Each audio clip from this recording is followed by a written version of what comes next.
Someone said I should speak about the Edo election. Yes, I'm ready to talk about it. I don't shy away from speaking. The Edo election was a charade, was a sham, was shambolic, was a garrison operation supervised by garrison commanders, military fashion. That is what happened. And I would say it very clearly. The reason APC was very desperate in Edo State is very clear. APC was desperate because they needed to prove to themselves that they are loved by fellow Nigerians who are suffering under their government.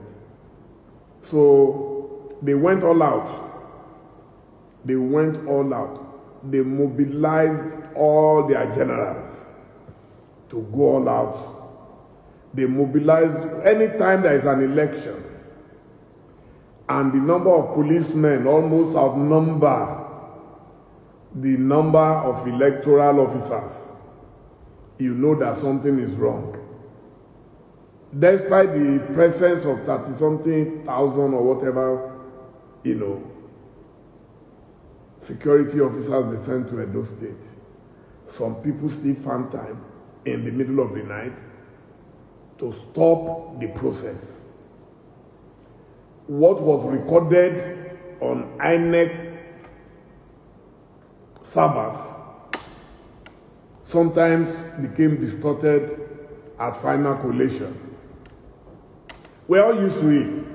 It's only those who are blinded by political affiliation, ethnic coloration, maybe pecuniary gains, maybe all combined, religious prejudice, whatever, they are the ones who continue to support APC blindly. But truth is, whether you support APC or not, I don't mind. I'm a Democrat. Everybody has the right to support their party. But please remember that hunger is a leveler. Hunger has no religious bias, no ethnic bias, no political bias. Hunger is hunger. So as long as you are happy, you are hungry, you are happy, you are not hungry, you are happy, so be it. So what happened in Edo State, I had predicted, I knew it was going to happen. I was born in Aladura Church. You know, in Aladura churches, we see vision. We don't just dream dreams. We see vision. We can tell you what will happen. As far back as 2022, on a program on Channels TV with Shewan Kimbaloye, I told him clearly that if our Oga gets power, we will have a potential dictator. Every paper carried it. Go on Google. I was abused black and blue. I don't mind being abused. I speak truth to my friends. They are my friends. I don't shy away. It's only a useless Democrat that would criticize his political foes, opponents, but we keep quiet when it comes to their own people. The ones I have access to who are in government, I always make sure I advise them, and when they don't listen, I go public. The ones I have access to, they know me. I'm not the type that will hide behind one finger. I supported Buhari wholeheartedly, thinking PDP was not doing well, not knowing that Kese, Larry, Baba Kasa Mboleyi, that what we saw was child's play. We didn't know the grandfather of them all was coming. And within 2 months, when I realized that the man was leading us in the wrong direction, I apologized publicly to Nigerians. I didn't hide it. I wasn't a member of APC when I supported Buhari. When the Yar'Adua cabal refused to hand over power to Goodluck Jonathan, I went on the street. I was nearly killed by the police. They grabbed my neck. I had some scars on my neck. They grabbed my neck in Abuja. I wasn't a member of PDP. I didn't know President Jonathan from anywhere. But I believed we must always followed the rule of law. So I went on the street and campaigned vigorously that this is not fair. If our president, Umaru Musa Yar'Adua, is truly invalidated, then why don't we give power to the next man? We cannot keep an invalid in power. And people, of course, their supporters abused us, but at the end of the day, good luck, Jonathan got the power. I didn't, because of that, go and join him in PDP. People don't know my history. When Tinubu and others said Saraki will not be Senate president, I went public. I said, no, it is unfair, it's ungodly. There was a partnership that formed APC, CPC, Buhari's party, ACN, Tinubu's party, and the breakaway faction of PDP. CPC had Buhari as number 1. ACN had Osinbajo as number 2.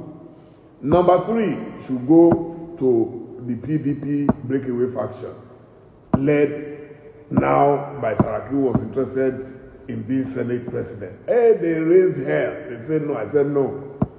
That is my stand. You must be constantly principled, not just when it is convenient. That's what leadership is about. So, this Edo issue, they were too desperate. In fact, Uncle Adams Oshiomhole went overboard. There was nothing that did not come out of his mouth. All in the name of politics. Someone is barren, someone cannot, impregnate his wife. What is it? This is a man that we all supported when he was being oppressed. I supported Adams Oshiomhole. As a matter of fact, myself and Adams Oshiomhole one day were in Tinubu's house on Bodilon. We had lunch with him when he was seeking power. When he was in court, when his case was in court, 2 days before that case was decided in his favor, I was speaking to him on phone. He called me. He said, Aburo, pray for me, or I don't know how this court case will go. And I said, don't worry. I remember where I was exactly. I was by the Sunburn yacht at the marina in Lagos that day. I said, don't worry, Edmond. Truth shall eventually prevail. We supported him. I never went to him once. I'm from Edo State. My father came from Edo State. I never went to Adams Oshiomhole. He's alive. To go and ask for a contract. In fact, he promised me, he said, once he becomes governor, he will bring me back home.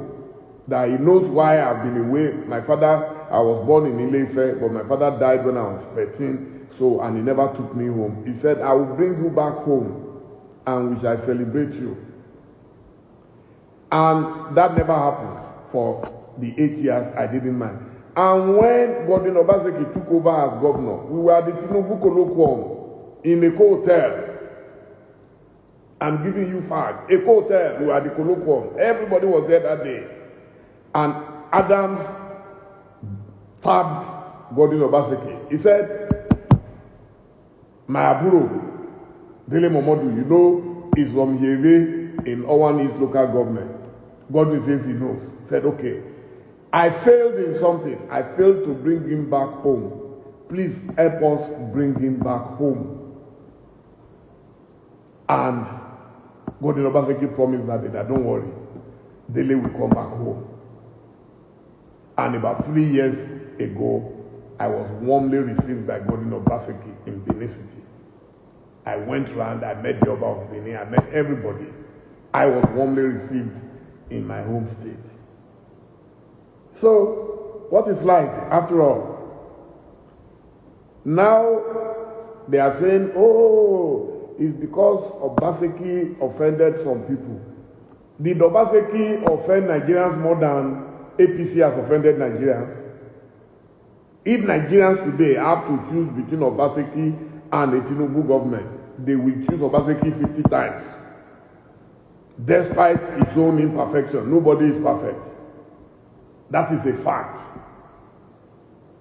It is a fact. If Nigerians today have to choose between no matter how bad Obaseki is, Obaseki cannot compete with the APC government in terms of badness. And then Obaseki was not on the ballot. It was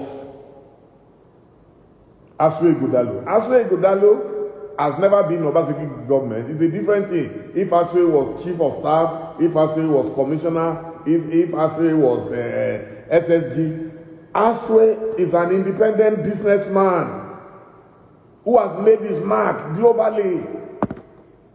We should get serious. People cry every day on this social media. They are crying, I'm hungry, help me. How many people can I help? Have I helped myself? Have I helped all my family members? So the sin of Asue, and where Edo State is one of the most enlightened states in Nigeria. It's a state where we know what is good from what is bad. Edo State will not punish Asue Godalo because of Obaseki. Anybody who knows Asue will know that this is a man of independent means. His life does not depend on Obaseki. Obaseki, yes, might have recruited him, but he found one of the best materials that our state has ever produced. And Edolites are so enlightened that if at all they didn't want Asue, they had a choice in Olumide Akpata. That's the beauty of Edo State. We have produced the best of the best. The best of the best. Chief Anthony Enaoro, go and read the history of Chief Anthony Enaoro, one of the foremost nationalists in Nigeria. Go and read his story. He was a radical till he died. Go and read about Pa Michael Momodu and the adventures in those days. Go and read about the late Dele. Go and read about Samuel Ogbemudia. Go and read about Peter Enaoro, Peter Pan.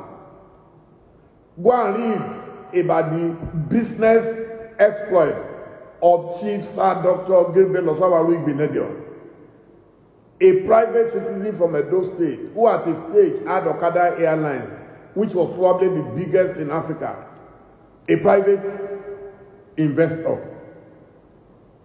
So go and read about Musa Igebo and the rest of them. Go and read about the owner of Channels TV, John Momo.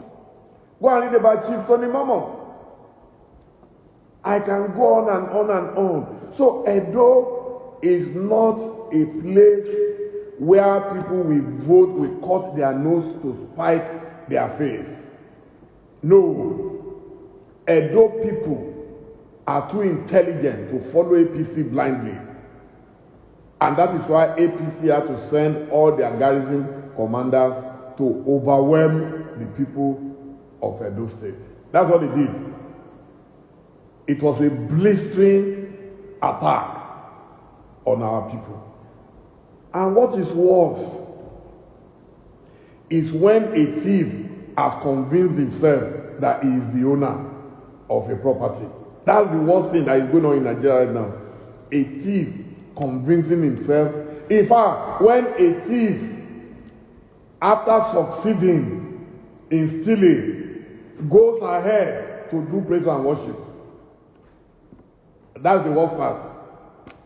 They know in their heart of heart that we stole this thing. It was Operation Oga Wonsi. I wrote about it before the thing was concluded. I will come back and speak about Obaseki. Those who want to, yes, I will come back to speak about him. And I will speak about PDP. I will apportion blames where necessary. I won't hide anything from it. So because PDP itself is not perfect. That's my party. It's not a perfect party right now. We have serious issues which must be addressed publicly because it's of public interest. So now these people convince themselves that they truly won in Edo State. What a travesty of justice. What an insult upon injury. What balderdash. What chicanery. God is very patient. That is why people can think they can occupy everywhere. And what they've done is a dress rehearsal. They are preparing for future elections in Nigeria. It's a dress rehearsal. They are preparing for future elections. So that when tomorrow comes, the same garrison commanders will go from state to state and take over those states. It's a civilian coup. That's what they have done. You know, civilians too can plot and do anything. That's what they have done. And that's what they plan to do going forward. And that's why they are empowering bad characters to govern Nigeria. That is why they are empowering. You see people, bad characters, have littered everywhere because some people must possibly be in power. But what I tell people is the story of Chief M.K. Abiola. Chief Abiola would have been, if he had died in his house of heart attack, headache, whatever could have killed him, he would have been remembered at the very best as a billionaire. But God loved him. He did not become president. He won an election, the best election ever held in Nigeria. He won the election, and God used that election to cleanse him of his sins, whatever sins of commission or of omission that he might have committed. God used it to cleanse him, to purify him, and I'm sure today he is with the angels in Aljana. That's what happened. NKO did not die as a useless billionaire. He died as a martyr. That's the highest level any man can reach in this life. And I'm so happy for him. Extremely happy. I'm extremely proud of him. People say I speak truth. I say, yeah. I was born in a Ladra church. I'm a child of destiny. I believe in destiny. I will not place my life or my faith in the hands of man. I'll place it in the hands of God. I don't have money. I struggle. But I have struggled to send my children to school the best I can afford. And I'm struggling to run a business that today is more difficult to run because of the bad governance everywhere. And I've told people, this is nothing personal. I can never have anything personal against Tinubu. But what Tinubu owes me and owes you, or if you don't care, what he owes me, is good government, is good governance. I will applaud him. I will give him a standing ovation. Nigerians are too brilliant to become what we have become. Wretched, the wretched of the earth. If you ever read Franz Fanon, the book by Franz Fanon, titled The Wretched of the Earth, they turned us into beggars. We're no longer respected like we used to globally. That's all. I'm begging Tinubu. I want you to disappoint those who said your government will be bad. That's the kind of positive disappointment we need from you. You know, disappointment can be in two ways. One is negative, the other is positive. When you don't expect a man to perform and he performs, that's the best form of disappointment. So, Edo State is a template, but the reason I'm bothered is not because Asue Godalo lost. It's not because APC won. It is because this government is beginning to force Nigerians to plan ahead for them. You know, when I'm having internet issues, we should be worried. Because not every Nigerian is squeamish like us. Not every Nigerian is laid back. Not every Nigerian believes in peace like us. We have seen it all before. And we don't want chaos in our country. There is nothing these politicians want that Nigeria has not provided for them. Everything they want, Nigeria has given to them. Why can't they just give something back to their country? The biggest problem, government after government in Nigeria, is this.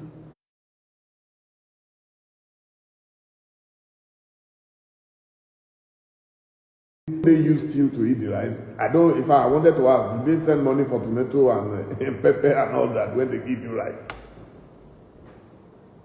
Instead of creating entrepreneurs, India is creating millions of entrepreneurs. China is creating millions of entrepreneurs. Nigeria is creating rice merchants. That's not the way to go. Even if you can't create 1 million entrepreneurs immediately, create 10,000. Those 10,000, even if you pick 1,000 per state, 36 states, pick 1,000 from Abuja, there is no part of Nigeria you will not find brilliant people who are ready to work diligently. There is no part of Nigeria, I'm sure of that. Turn the southeast, I've said it many times on this platform, turn the southeast of Nigeria into Silicon Valley. You will have engineers, you will have scientists greater than Isaac Newton. They are there. There is no part of Nigeria you will go to, you will not find Nigerians who are doing great things. Why can't they do it back home?